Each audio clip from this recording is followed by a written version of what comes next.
Welcome to Strip Coverlet. I am Adrian Fort. And I'm Dalton Gentry. And we are here for this week's edition of Let's Torture Adrian for just a little bit. Adrian reads Harry Potter and the Goblet of Fires, chapters 30 and 31. Yeah.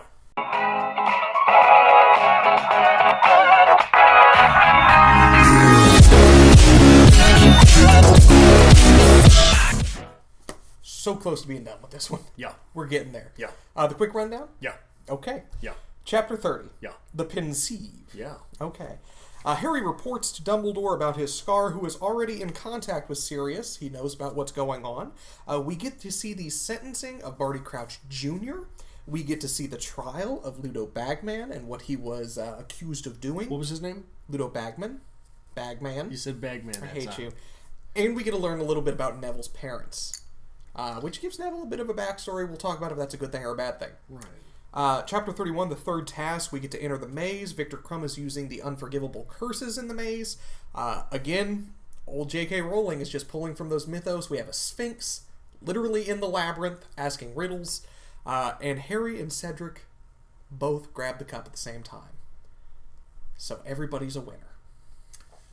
Well, we could go into Freudian analysis there, right? The chalice, right? I'm just saying, everybody's a winner. Adrian. Yeah. Where would you like to start? I would not. The trial sequence... Okay, no, first off, I gotta start with Neville. Yes. At one point, I said something about Neville and his parents, but I can't remember what that was. Okay. Do you remember what that was? I don't remember what we filmed last week. Damn it, Dalton. I'm going to assume that I was correct. Okay. Is it a good thing to give... Is Neville a better character? He is, but what that really communicates to your reader, and it's a good thing. Like I'm not going to try and short J.K. Rowling for this. He's been neglected for the most part in this series, right? Yes. It makes you feel a little bit bad about that, doesn't it? Yep. So I think that is an interesting turn. You've neglected Neville just like everyone else has. Yeah. But now that you know the backstory, you feel for Neville. Yeah. So it's good writership. Yeah. It is. Yeah. Especially if you can present that in a way that a child catches it. Yes. Right? Yes. So we are going to find out some more about Neville. Neville's going to become a more important character now that we know a little bit about him. So how exactly did his parents die? They're not dead. Right, but they become incapacitated. They were basically tortured to the point of insanity. Okay. They were waterboarded until they could not be waterboarded anymore. Right. And here's the thing. When you explain that and you try to put it in real world terms, right? Yes. Because they were not waterboarded. No. But when you put it in real world terms, you use something like waterboarded. Yes. Which is basically a war term, right? Very much so. You do this in war. You do this when you're trying to get something out of someone. This happened to the parents of these kids who have inherited the Earth. A lost generation. A lost generation. This was a staple of wartime. Yeah. Wizards and witches were tortured at this point. That's Yeah. why we have these unforgivable curses. That's where they came from. Yeah. So, yep, you're on par so far. Batting 1,000. Well, it's do you have any thoughts to add to that? What do you mean? The fact that we're getting more and more into this, and it's seeming more and more like this is a metaphor for the baby boomers taking over the world, right? Are you getting there too? Do you feel that way? Do you think that is something that has been put in there purposely and or purposefully? I think at this point it is a fair argument to make. It really is. Again, it's been a while since I've had to read these books. I am curious to see if I can find more in that, to read it in that light. Have you been actively trying to do so? Actively trying to do so? I think it's impossible not to once that's been planted back there. Which is a double-edged sword, really, because you still want to be reading with an open interpretation to see if you can find other bits and pieces. But that is a very accurate interpretation, especially this novel. I think it's accurate or not. I think it's very interesting. It right? is. Like, I'm sure that there are some things where, like, the Sphinx. Okay, you're not going to go through. Although Hitler did seem to be awfully interested with all of Egyptian society, right? Mm-hmm. So. Maybe not the Sphinx. Something else. There's going to be something else in here that has absolutely no World War II correlation. Okay. Right? So the accuracy gets thrown off, but that's how all interpretations are, right? Okay. no interpretation is going to be one for one. Then it becomes allegory as opposed to metaphor, right? Okay. No one likes an allegory. Okay. If you look at the pendulum of the way things swing, and yeah, I'm going to probably get into U.S. history here because that's the easiest for me to explain it.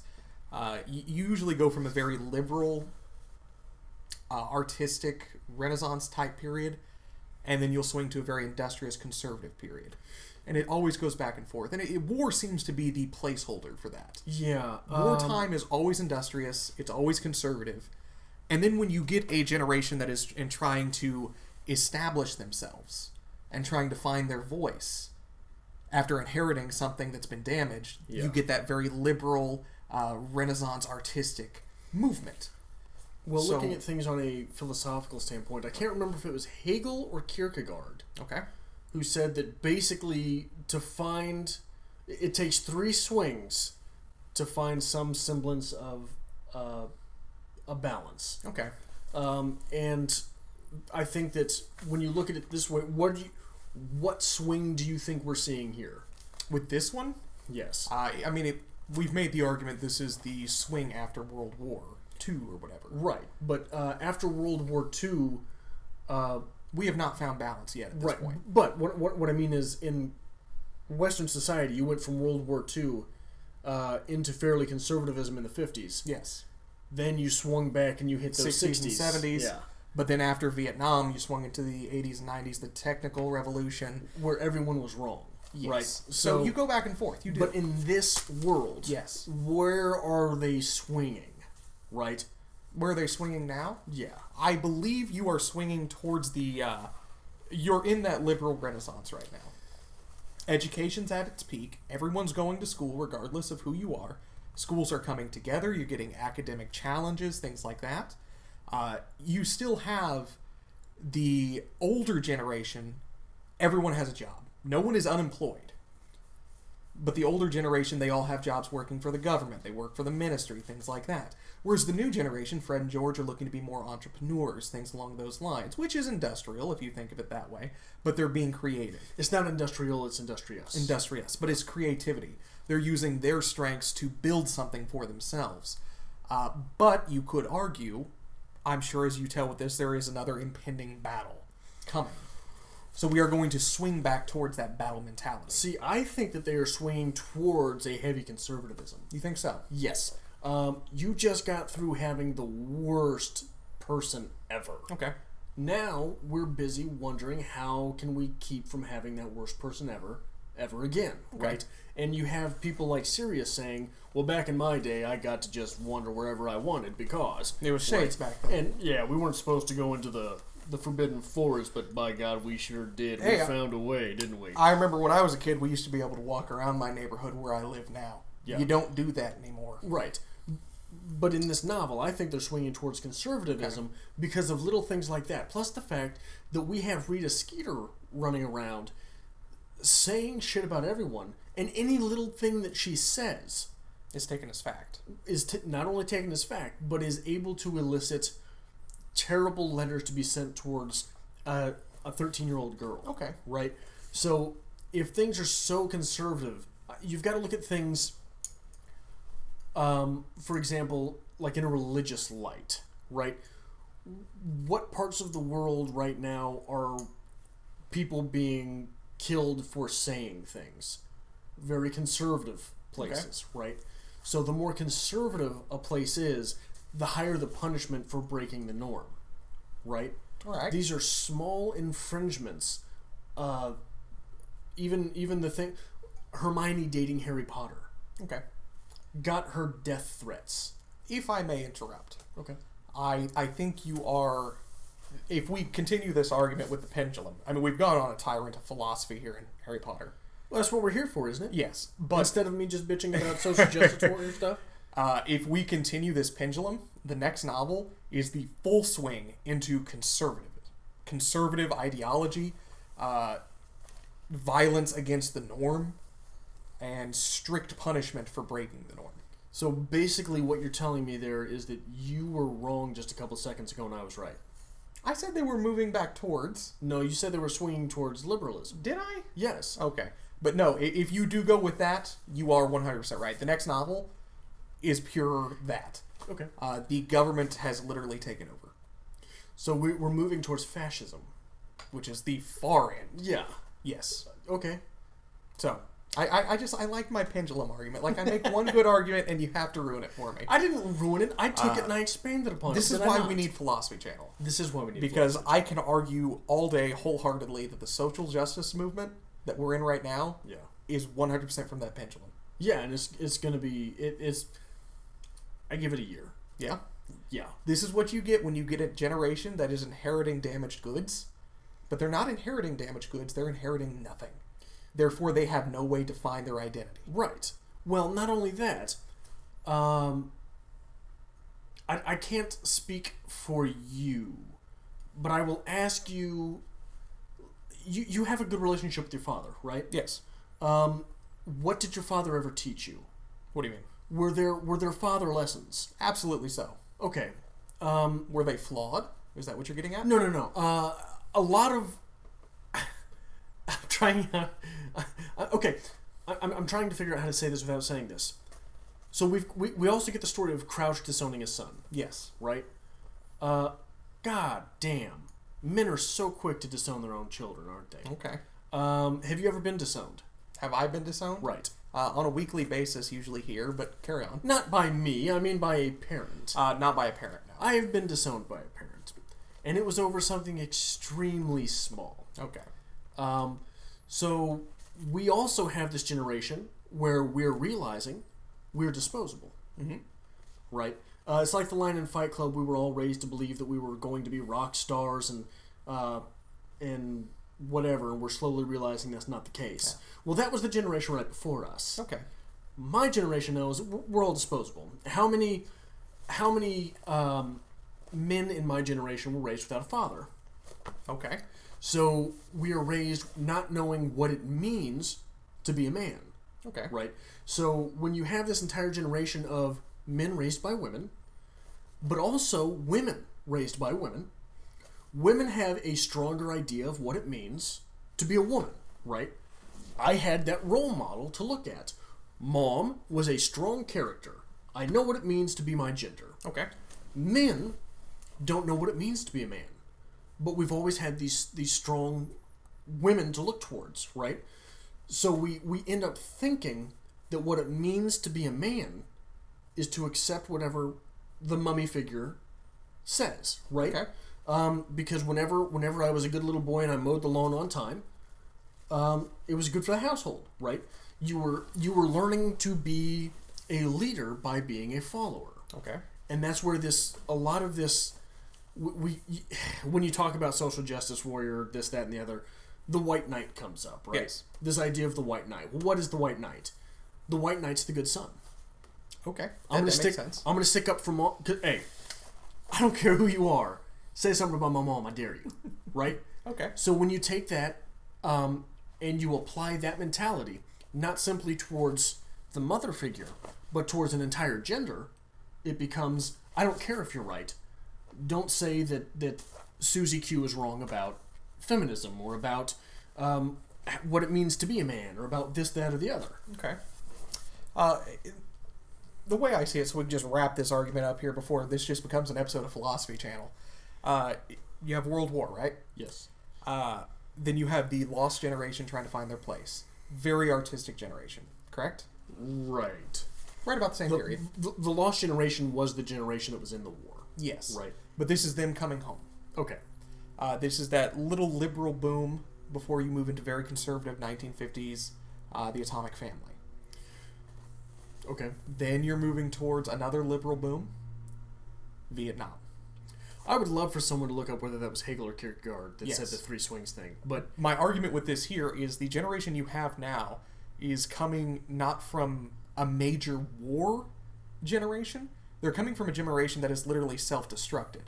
They've destroyed a housing market. They've destroyed economical growth, things you're like talking that. Real world or Harry Potter? Real world now, Okay, because okay. we're way off Harry Okay. Potter. This is just tangent level now. Okay. This is a generation that has nothing to cling to Yeah, find they their ruined identity. everything, didn't they? They have nothing to cling to find identity. Right. But everything they've ever been taught is you deserve this, you can have this. Right. So their concept of identity is inherent to the system almost. Yes. That's where you're getting these problems, because you should just accept this because I say so. Right. Because that's the way I was taught. That pendulum. Anyway, let's talk about Harry Potter some more. I hope somebody enjoyed that rant, but anyway, we get a lot of information here in Chapter 30. Do you hear that? That's the people watching dropping off. That's... I hate you so much. You get a lot of information in Chapter 30, right? Yes. We find out about Barty Crouch Jr.'s son. You said easily dismissed, no problem. Bagman, we figured out what his issue was. Yeah. And we also figured about Neville's parent. A lot of information there. Is that good? Here's the thing that gets me about it. First off, the pensieve, is that how you say it? Pensieve, yes. Pensieve? Sounds a lot like meditation, doesn't it? Okay. A way to sit down and clear your mind. Yes. And it is a very interesting thing to put into the text. But it is a very convenient time to find it. Yes. Right? This feels like an information dump. And it is. And as I wrote here, and like I have my little Adrian points here, you always say that the best way to write is to show and not tell. Yeah. This is literally showing by not telling, while you're telling to show someone something. Yeah. It's information. It's an information dump. But with fantasy, this is Yes. okay. So, This is the vision. This is the grand. and I would rather have it this way than Albus Dumbledore sits down with Harry and says. But right? to say, all right, here's a chapter that we're just going to give you all the information that you need for the rest of the book. Well, but to me, and perhaps I'm assuming this is because I'm an adult reader coming into this, right? To me, this chapter 30 shows you the potential that this entire series has. Okay. But for me, has largely missed out. Okay.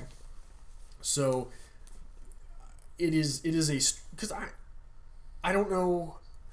Well, she's writing for children, right? Yes. But she wants something there for the adults to be able to see too. So don't say that I am not sympathetic to her cause, okay? Because it's got to be a rough way to go about things. Yes. It's got to be a confusing thing to write. And I do applaud the... First off, I applaud the imagination it takes to create something like a pensieve. I don't know if that is... I am crediting her fully for that. Okay. Right? I know that she samples from other mythologies and things, but I've never heard of that. Okay. But also, it's good storytelling in there, isn't it? Okay. Showing those scenes. Yes. They're very well written. You are getting a lot of backstory. You're learning... The characters now have a lot more depth. A lot more. But it is not presented as backstory. It's presented as story. And it's an experience, nonetheless. Yes. It is a good thing. It does feel like an information dump, but it is beneficial to the story, I believe. Is the pensieve coming back? Absolutely so. Okay. We're going to get a lot more pensieve scenes. Because that's one thing that sort of throws me off with Rowling's writing at times, is she'll introduce something because you have to have something introduced at that time. Yes. And then we don't see it again, when it might be useful for something later in the text, right? And this seems to be, I don't want to say a bit of a trope, but it was a popular storytelling method for young adult fiction at this time. Are you familiar with The Giver? I'm familiar-ish. It's that passing on of memory. That seems to be a big theme for a while in young adult fiction, with The Giver, with the pensieve and Harry Potter, with a lot of the dystopian fiction saying that the reason that we become this is because we don't have the memory to remember X. Or the culture. Or the culture. So now you have a route here. I don't know. I'm torn on the pensieve argument. But we'll get back to it because it will be coming back. You do have an opportunity here to see things literally through a character's point of view. But it is not literally through a character's point of view. You get to see it through a character's view of a scene that another character experienced. Right. Now, eventually, we are going to be seeing things through a character's point of view. Okay. So, anything else you want to hit really quick here? One thing that stood out, we've talked a little bit in the past about perhaps similarities between Rowling's writing and Stephen King, mm-hmm. right? The fact that people are going missing and no one questions it sounds a lot like It. Okay. And someone is putting these things together, but not everyone is. That these things must be connected. Somebody's getting stronger and he's coming back. Right, and that is interesting to me, Okay. because we've had little things that felt like it pop up in the past, right? Okay. I believe it was the second book, right, where we're underground and we're in the sewage system. Okay. Chamber of Secrets. Pipes and things like that. But yeah, that's the only other observation that I really have from these chapters. Okay. Like I said, there was a lot going on here. I'm always a little disappointed with the third task chapter, which seems to be your big climactic scene, the final task that's condensed into one chapter, and they're like, well, we can both win. However, there's a lot coming next week. Is there? Next week, we are hitting the big meat of this. Our next chapter is going to be Flesh, Blood, and Bone, followed by a chapter called The Death Eaters. So, things are going to get darker. We're going to start dealing with some very adult themes here, and it will be better, I hope, for you. I say this every week. Tell me why the labyrinth disappoints you. Why the labyrinth disappoints me? Yeah. There is such a build-up to it. I believe it's 2 chapters before this is the first time that they are literally presented the third task. They don't have to sneak to find out about it. They say, your third task is a maze. It is going to be a labyrinth. We are building up to this event. This is the final event of the Triwizard Tournament. The entire book is built up to a Triwizard Tournament champion. It's a chapter. Yeah. It seems like you're going straight to your peak and just being like, all right, that was nice. Moving on. Well, and not only that, but Harry Potter runs into a spider, Yes. a sphinx, which he answers very quickly, and a crumb. Yeah. Doesn't seem too dangerous as compared to dragons. Right. Or the possibility of drowning in a lake. Right. So it felt like, I wonder, on a writer level, Okay. I wonder if at one point this chapter was just almighty, right? You Just think so? huge. And she looked at it and was like, Too much? no one's going to be able to read this in a night to Too their much? kid. Yeah. Okay. So I wonder if that's what happened. But it, like, because she even makes a point to tell us Harry Potter feels guilty that he hasn't run into anything yet, right? Like, Well, here's my thing with the whole idea of the labyrinth, and we've talked a lot about J.K. Rowling pulling from other mythos. And we do get a sphinx in there, yeah, a master of riddles. If you have a labyrinth, you have a minotaur. The closest thing you have to a minotaur is an angry crumb. yeah. But there has to be some bowl in a china shop floating around in the labyrinth here somewhere. You don't get that. Yeah, and maybe or that's there's the no disappointment. there's no sense of urgency if there's No right? urgency. There's no real danger, it feels. Right. The worst thing, like we said, we get, Fleur goes missing, and it's just kind of shoved under the rug. I'm assuming that gets answered. Crumb goes on a spree where he's using unforgivable curses, Yeah. which is interesting, but again, it's just... Well, and even then, you have to wonder, what does he do if he wins? Yes. At that point, he's won, and someone's being tortured in the middle of the... You know what I mean? Yes. Like, Cedric's telling on him at that point, right? Like, He tried to kill me. Yeah. This is not in the rules. Yeah. They went against it. But the next chapter is different. It's a change of pace. okay. If we said that this was the building to climax, the next chapter is the climactic scene. Okay. So I think that might make us feel a little better about this. We will see. Okay. I just assume you hate all things Harry Potter at this point. I get text messages throughout the week saying I hate you. This book sucks. Yeah, see, it's transcended from hating Harry Potter to just hating Dalton. But we'll get there next week. Yes? Maybe. Okay. We will get there next week. And if you want to join us on this journey, make sure you hit the subscribe button down below. Give this video a like as we move into the final chapters of Harry Potter and the Goblet of Fire. Adrian? Make sure you follow us on Twitter, @StripCover, on Facebook, @StripCoverLit, and there is a link in the description below to our movie channel known as The Aristocrats. We call ourselves The Aristocrats. And now I know my